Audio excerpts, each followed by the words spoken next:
खुदाबंदपुर प्रखंड के मेघौल पंचायत में वार्ड नंबर 8 में। हम आपको बता दें कि रात में एक घटना हुआ था। ये घटना कैसे हुआ नहीं हुआ, हम इन पीड़ित के चाचा हैं, उनसे हम बात करके आपको दिखाएंगे। उससे पहले हम आपको बता दें मेघौल के 8 नंबर वार्ड में हैं और ये अपने पत्नी को रात में फांसी लगा के मार दिए थे, यहाँ के जनता का कहना है। और पीड़ित के जो चाचा हैं जो मर गए थे, उनका चाचा का कहना है कि 8 या 9 बजे फांसी लगा के मार दिया गया। कुछ दिन पहले से उनको प्रताड़ित किया जा रहा था। वो जो व्यक्ति थे जो फांसी लगा के मारे थे, वो 2 शादी किए हुए थे और इनका जो देखभाल नहीं करते थे अच्छा से। ये अपने घर पे भी बार बार शिकायत करते थे। तो उनके चाचा का कहना हुआ कि छठ के बाद हम तुमको ले आएंगे, और छठ जैसे ही खत्म हुआ उनको मार दिया गया। आइए इन पीड़ित के चाचा से बात करके हम आपको दिखाते हैं। हालांकि ये खुदावंदपुर थाना में मतलब उनके मायके वाले FIR दर्ज करवाने के लिए गए हुए हैं और पोस्टमार्टम के लिए बेगूसराय ले जाया गया है। और यहाँ के जो मतलब उनका जो घर है, घर में ताला भी मतलब पीड़ित के चाचा लगा के गए हुए हैं और सबको खुदावंदपुर से बेगूसराय के लिए पोस्टमार्टम के लिए ले जाया गया है। और आइए इनके हम चाचा से, जो पीड़ित सब था उसके चाचा से हम बात करके आपको दिखाते हैं कैसे हुआ नहीं हुआ। मेरे साथ आप बने रहिए। जो गैर कानूनी था, लेकिन उसके बावजूद भी चूँकि लड़की इस घर में बसे, तो हमने इसके लिए कोई मतलब केस दुनियादारी कानून का सहारा नहीं लिया और चाहा कि इसकी जो ज़िंदगी है यहीं पर अच्छी तरह से कट जाए।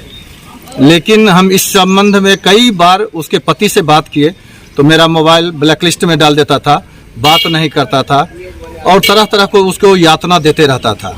सबसे बड़ा यातना देने में उसकी दूसरी जो पत्नी भी हुई थी, वो सबसे ज़्यादा यातना देता था। वह अपने पति पर प्रतिबंध लगाता था कि इससे तुम बात नहीं करेगा, इससे कुछ करेगा नहीं। और आज से करीब 10 दिन पहले हमसे एक बार बात किया था कि हमको मतलब इस घर में अब मन नहीं लगता है, सो हम किसी तरह से जी रहे हैं, तो आप हमको टीचर में कहीं रखवा दीजिए। तो हम बोले थे कि आओ प्राइवेट स्कूल में हम छठ के बाद तुमको रखवा देंगे। छठ तक हमारी बात फिर उसके बाद नहीं हुई थी और जब रात हमारी बातचीत हुई, मतलब पता चला कि उसकी हत्या कर दी गई है और हत्या करके सारे के सारे लोग घर से गायब हो गए हैं। हमने इसको बीच में बोला था कि ऐसा करो कि तुमको अगर वहाँ घर में नहीं बनता तो तुम बंटवारा कर लो। उस पर इसकी 6 ननद थी, 6 वो ननद बोली कि हम हिस्सा लेंगे और एक हिस्सा माँ लेगी, 7 हिस्सा और एक हिस्सा उसका पति लेगा, 8 हिस्सा। 8 हिस्सा लेने के बाद उस पत्नी के लिए कुछ बच ही नहीं जाता था, इसलिए सब लोग उसको तंग तबाह करके उसकी जो ननद थी और उसके जो मतलब ननद का जो बेटा था, जो भगना कहलाता था इसका, और ये आपका जो इसका नाम क्या नाम है इसका, उसके पति का, उसका पति विष्णु शंकर, सब मिलके उसकी हत्या कर दिया था और बनावटी रूप में लोगों में फैला दिया कि वो आत्महत्या कर लिया। जबकि उसका जितना भी जो गला कटा हुआ है वह एक बहुत पतली रस्सी से और कान के ऊपर तक कटा हुआ है, जो किसी सूरत में फांसी लगाने के बाद ऐसा नहीं होता है। ना तो उसका मुंह खुला हुआ है, ना आंख खुला हुआ है और शरीर पर कई जगह उसके जख्म भी हैं। इस लोगों ने उसकी हत्या करके और अपने लोग सब गांव से फरार हो गए। इस संदर्भ में आपने कहीं शिकायत की है? इस संदर्भ में थाना में शिकायत किया, थाना प्रभारी भी रात में आए थे, लेकिन चूंकि व्यस्तता के कारण अभी तक हम वहां पर FIR दर्ज नहीं करवा सके हैं। अब जा रहे हैं, उनको FIR दर्ज करवाएंगे। तो आप लोगों को जानकारी किस प्रकार मिली? इसी गांव से कोई आदमी सूचना दिए थे वहां के सरपंच साहब को।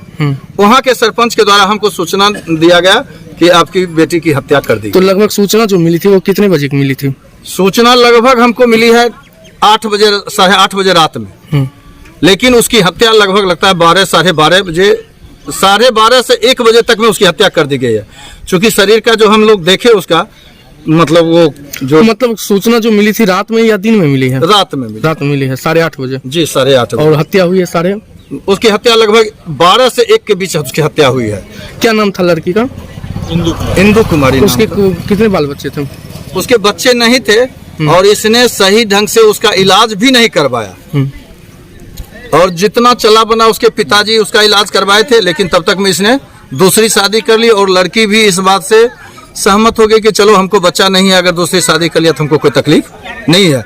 और मतलब तकलीफ नहीं रहने के चलते ही उसने कोई कानूनी सहारा नहीं लिया।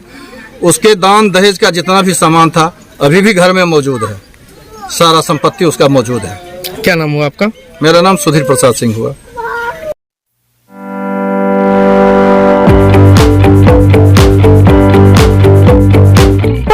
हमारी वरिष्ठ चिकित्सा विशेषज्ञ टीम अब आपके शहर बेगूसराय में।